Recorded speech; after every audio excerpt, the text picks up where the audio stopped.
It's been about 4 years since Gravity Rush was released on the PlayStation Vita. At the time, the game was developed by Studio Japan as a brand new PlayStation IP for the Vita.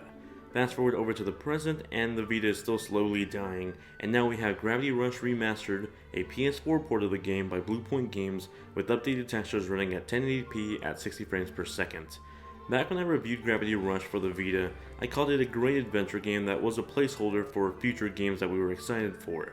I gave it a 7 out of 10. That impression still holds true on the PlayStation 4 version. This is definitely not the reason why you bought a PS4, nor is it a must-have by any means, but it's still an enjoyable time. Gravity Rush has you play as a girl named Kat, who wakes up without her memories in the city of Heckaville. She finds a cat named Dusty that gives her the power to control gravity at her own will. In simpler terms, Gravity Rush is a superhero origin story as Kat slowly begins to learn how to control her powers and use them to help others. It seems like a great concept, and it is when it's not ramming you down with a bunch of fetch quests here and there. The only thing I enjoyed about the fetch quests in the story is the fact that Kat seems to know when she's doing good things for people and when people are trying to abuse her powers to fulfill their greed. It really does give Kat some character. The gameplay is set up as an open sandbox town with a bunch of NPCs spread across the map giving you missions to complete.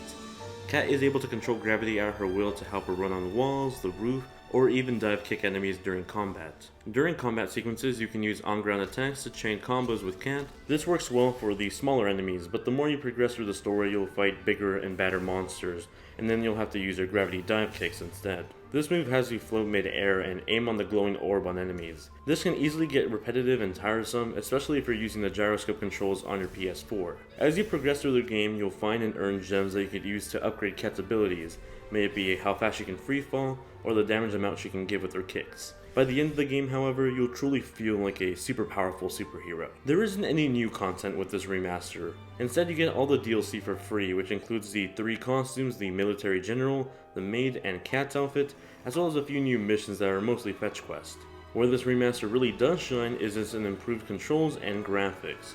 Rather than just upscale the Vita to 1080p, Bluepoint went back and recreated a lot of the assets of the original game for the PS4. Even to the extent of creating new textures for walls that were previously blank on the Vita. The Vita version looks really muddy and blurry when stretched out to 1080p, but with this new port, everything looks sharper and there's a lot more detail in the character models.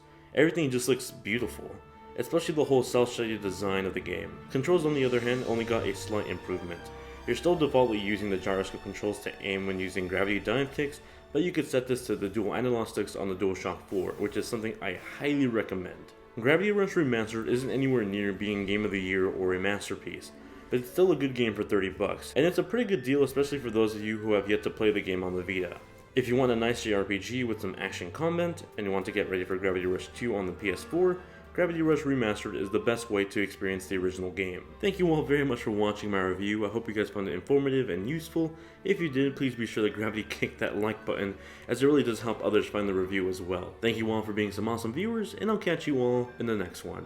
Later.